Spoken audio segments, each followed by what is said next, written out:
Hello everybody. Today we have March favorites. March was full of interesting things. As you probably know, I'm away for 3 months and I'm working in a rural area in a small town, and I've brought a very limited amount of stuff with me. I will tell you about my favorites. The things that I found out of all the things I brought gave me the most oomph, gave me the most excitement, and really turned out to be great products. Some of them you've heard about, some of them are going to be new for you. Let me tell you about them. First, of course, I cannot not mention my favorite deodorant ever. If you're into clean deodorants, if you're looking for one, do check out La Vanilla, the healthy deodorant. They have a variety of scents. They have excellent clean ingredients. The deodorant is actually, very effective. It works, and just everything about it. This is my favorite formula for a deodorant. This particular scent is vanilla blackberry, and it smells like laundry detergent, which I really enjoy. So what do I have to say about that? This is a wonderful formula. The packaging is luxe and beautiful. I love the packaging. You get a good amount of product. Its first ingredient is aloe vera juice. It's nice. The packaging is 100% recyclable, which is also a nice thought. It's a wonderful product. The texture is flawless. The only thing that I have to say about it is that I do still buy Schmidt's deodorant, mostly because the cost. It's much cheaper to buy Schmidt's than it is to buy La Vanilla. Although La Vanilla is definitely, it wins out in points because the texture is less soft and crumbly.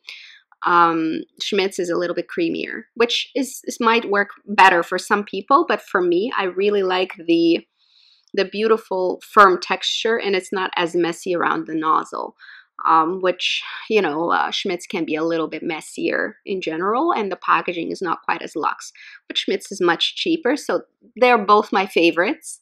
If it's a favorite per dollar, then it's probably Schmidt's. If it's favorite in general, it's definitely La Vanilla. I really love that product.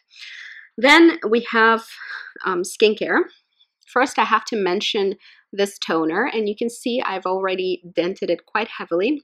In my empties, I used up a coconut spray from Pearlessence, and it was more of a setting spray, I guess, or a refreshing spray that I used as a bit of a toner, and it worked very well enough that I went and purchased an actual toner from them, and this is Pearlessence Aloe Plus Rosewater Tonic Water. Skin Conditioning Tonic Water delivers instant refreshing hydration.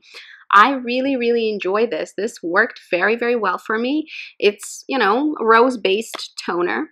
It smells like rose. It has purified water, Zemia, sorbitol, glycerin, polysorbate 20, provitamin B5, rosewater extract, aloe vera, hibiscus flower extract, and so on. Really good ingredient deck. I really can't complain about this. I love the scent of it, although it's pretty much all natural. It's pretty clean, and I love the scent of it. It smells like roses. Obviously has rose extract in there. It does have natural fragrance, which I think is probably just a rose extract or scent in some way, because that's what it smells like exactly. It smells like actual roses. It does have a good sprayer. It is really a toner that I use morning and night. I really like it. It's a nice moisturizing toner. If you want your toner to do something extra like exfoliate or whatever, you might not find this enough, but if you want a basic sort of take the rest of the product off your face after having cleansed and refresh your skin and add a little bit of hydration, that's what this does, and it does it very well. I would consider repurchasing this, and in fact I kind of already have, because I had that coconut one that I used up already, and it was a bigger bottle even. I might repurchase this. This is pretty great. Then another product that I'm super fond of, and this is Living Libations Rose Glow Creme. This is my morning skincare hero. I love this thing. This is a very gel-like, lightweight texture. It's based on aloe vera. In fact, ingredients are rose water, aloe vera, Fucus vesiculosus, a whole bunch of botanical extracts. It does have essential oils of lavender, citrus, rose, and some other ones, but it's really non-irritating, so I don't think they're at the dose where it could be an irritant, although I do want to warn you, if you have a very sensitive skin, lavender oil, for instance, or citrus oil might cause irritation. But I don't see how that might be, because it does smell mostly like rose, and it's very, very lightweight. I love it as a morning cream because it is so gel-like. It sinks right in. It leaves a very ever so slightly tacky texture that the makeup lays over beautifully. So I'm a big fan of this, and I will be purchasing this in the future. This is a really good day cream. I wouldn't bother with it at night unless you have oily skin, because I think this is very lightweight and it's going to work on oily skin. But for my dry skin, this works perfectly as an AM product, because I don't want something super greasy on before makeup application, but I want it to hydrate and seal all those active ingredients in that I put on before this. So really, really, really good stuff. Now at night, for me, for my dry skin, I use something a little bit heavier, a little bit more occlusive. And this particular product, I was impressed with. This is Caudalie Moisturizing Mask, intensely nourishes, soothes, etc. Ingredients include water, glycerin, grapeseed oil, then we have PEG 100, some polymers, some dimethicone. It does have some botanical extracts towards the bottom, as well as sodium hyaluronate, so hyaluronic acid closer to the bottom. Basically, this is mostly occlusive, because number 2 is glycerin. Glycerin is an occlusive, which is what I think night cream should be for me. So in many ways, you can think about night creams differently depending on what your routine looks like. Really, if you don't have much of a routine, you might want a night cream that is loaded with stuff, so you can get at least some benefit. If you are a stepwise person who enjoys layering skincare, and you have read or know about different molecular weights, and the fact that the more lightweight the texture, the deeper, and the smaller the molecules, the deeper they can sink into the layers of the skin. Obviously, you won't go past epidermis, but even if you can get to the deepest layers of epidermis, you're very successful with your skincare. And if you know how to layer those ingredients, and you know how to layer your products and what kinds of things you're looking for from your products, and you already have a comprehensive active ingredient routine that you like delivered to your skin, really your top layer, which is your night cream or a night cream mask or a sleeping pack or a sleeping mask, whatever, is not going to do a huge amount for you. It will act as an occlusive, so it will seal in all of the skincare you previously layered in, which is what you want, but you truly do not need an expensive Caudalie product to do that. If that's the thing you're looking for from your skincare, you really could go with a much, much cheaper alternative, just a rich moisturizing cream of any sort, and stop there. You don't need anything super fancy if you already have a good, well-established routine full of active ingredients in appropriate textures and molecular weights. So I don't think you necessarily have to spend the Caudalie dollar to get that effect. Now, some people really like introducing sleeping or night creams or sleeping packs, whatever, with extra action. For instance, peeling. Some people really enjoy a good overnight peel, and they will have a fairly mild exfoliant of some sort, say an acid, alpha or beta, whatever works for your skin type. So they'll have some kind of an acid in their night cream or sleeping pack to make sure that by the morning time, all the top layers of their skin are going to be exfoliated, and you then wash your face and reveal this beautiful bright skin. But the thing is, you can't use that every day, otherwise you run the risk of damaging your skin. So this is really a treatment rather than a night cream. If you're buying a night cream with some kind of an amount of reasonably concentrated exfoliant, this is not a good idea. You're going to sensitize your skin, over exfoliate it, and it's just not going to go your way. So really, truly, if you're looking for that, that's more of a treatment, and it shouldn't be in your everyday night cream necessarily, especially if you have sensitive skin, then you will run into problems. So occlusive, which is this one, some kind of a sealing in agent or a heavier cream that is just going to put a layer over your face to make sure that the rest of the products are well absorbed and processed within your skin layers. This is good. I can't not recommend it, but I truly think that an occlusive you can purchase for far less money and that's what I plan to do. So I won't be buying this particular cream. I have to say about Caudalie, their skincare works fantastic. And there are certain products from their skincare range that I swear by and I really, really like. And I think are totally worth the money. I think an occlusive cream is not one of them, basically. And looking at the formulation, by the way, I know that's what they intended this to be. They intended this to be an occlusive heavy cream. That's all it's supposed to do by the ingredient deck. Okay, let's talk about nail polishes. I have two here that I've been using like mad this month. And as you can see, they're on the opposite side of the spectrum. I have Linkin Park After Dark by OPI, and I'm about halfway through this little mini. This is in my Project, well, both of them are in my Project Polish. I'll link Project Polish playlist if you're interested. But this little guy, I just have been loving dark nails. Whenever I trim my nails a little bit shorter than what they are today, I tend to go for a dark polish like that. I'm sure by the end of spring, I'll be definitely out of this. And I recently used up 2 more minis of a similar sort of color way. So I certainly know that I'm in the mood for dark nails for some odd reason or another. It's just what I want right now. And then in contrast to that, a sheer milky beige white. We have Chanel 167 Ballerina, and you can see it's in my Project Polish as well. It's a fairly fluid formula. It is one of those semi-sheer polishes you need to layer up. I don't necessarily like it when my nail is completely opaque with a light color. I do like jelly or semi-sheer or transparent polishes.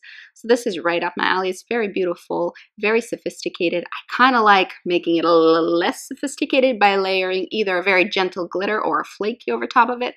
This looks awesome.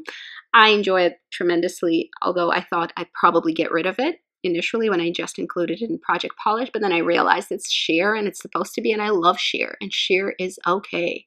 So sheer beigey white, off-white, and a dark purple. This is what I've been into. In terms of makeup, we have a couple of things here. If you are watching my channel, you know I've been a little bit struggling with my Chanel Plissé highlight. It was a little dark on me. I wasn't willing to give it up, and I kept trying to make it work, and it just didn't work. So, you know what? Very likely I'm going to get rid of it. It's going to be decluttered. Instead, I gave up on it, basically. I'm done. Mic drop on the Plissé highlight from Chanel. Now, I like a big gelée formula, and I decided to pull another guy out of my stash that I wasn't really giving any love to, and this is Diorskin Nude Air Luminizer in 002.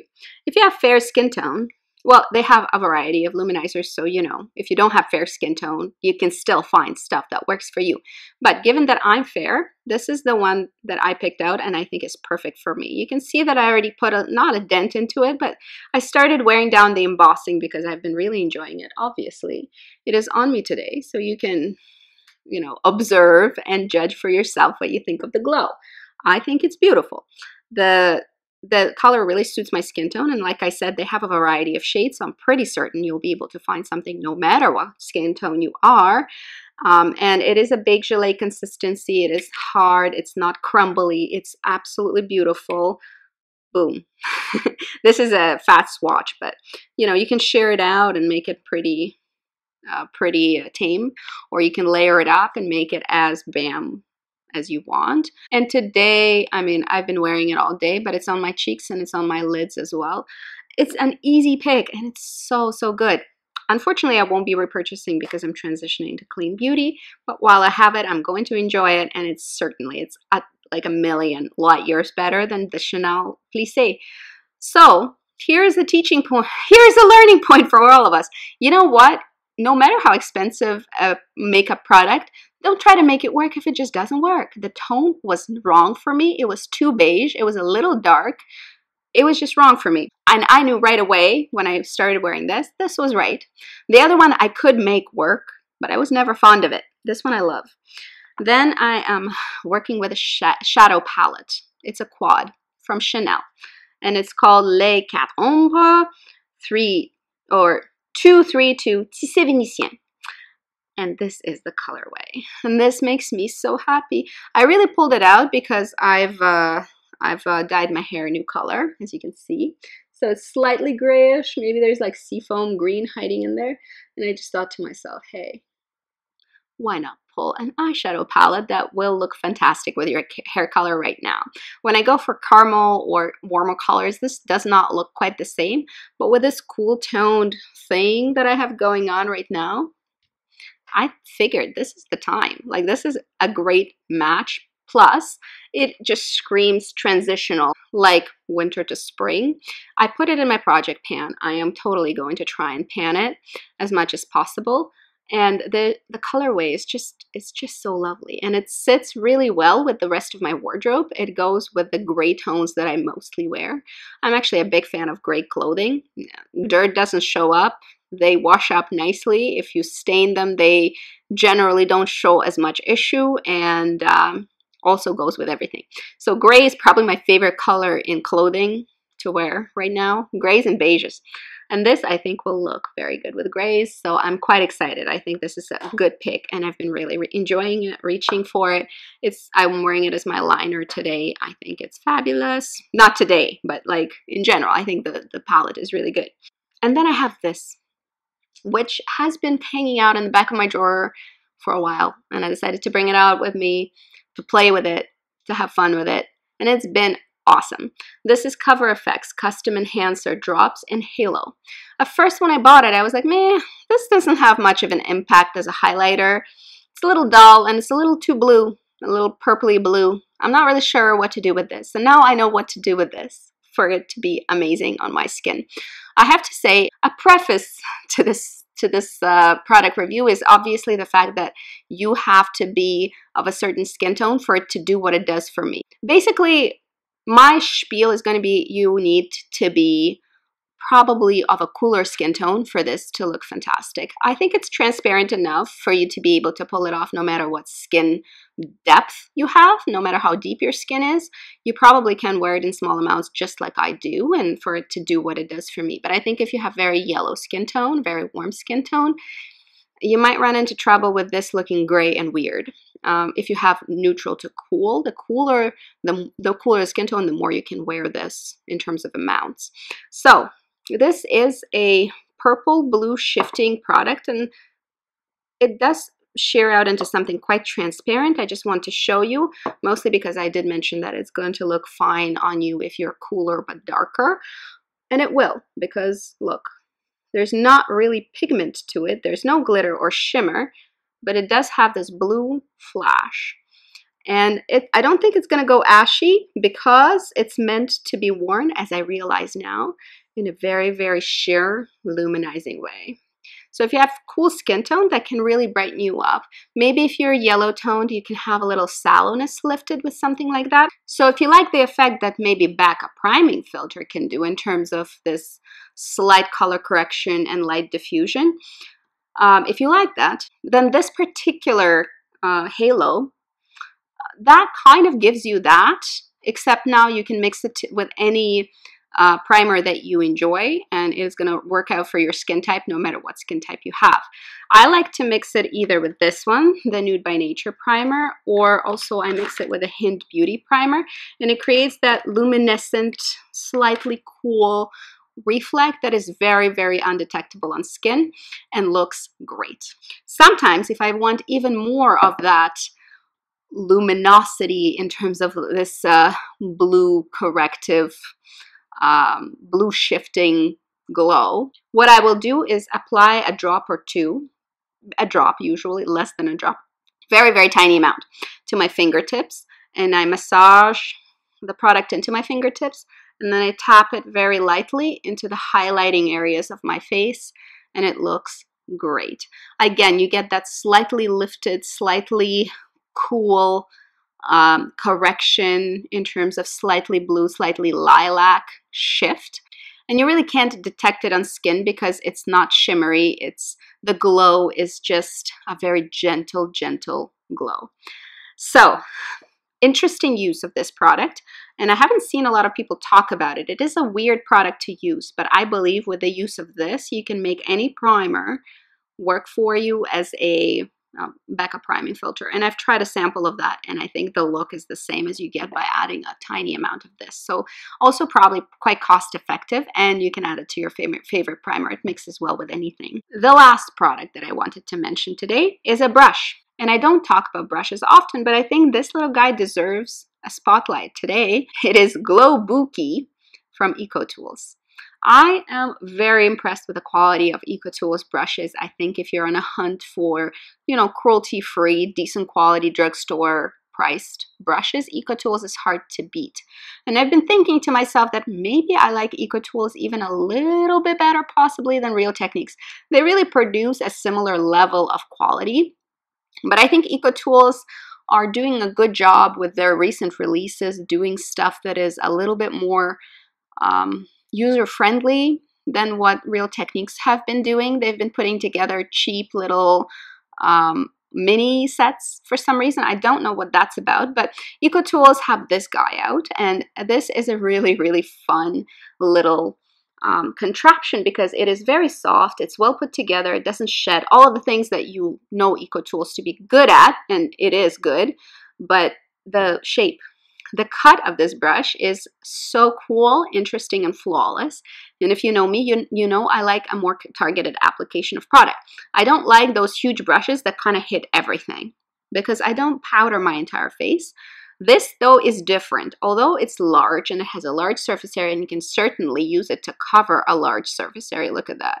You can cover like half your face in 2 taps. I like it for powdering in that way. So I dip it in powder and I just stamp, stamp, stamp, stamp, done. So that cut works well for that. But also I've been applying contour because it's so well cut. I've been blending with a tip here, blending blush. I can apply highlight.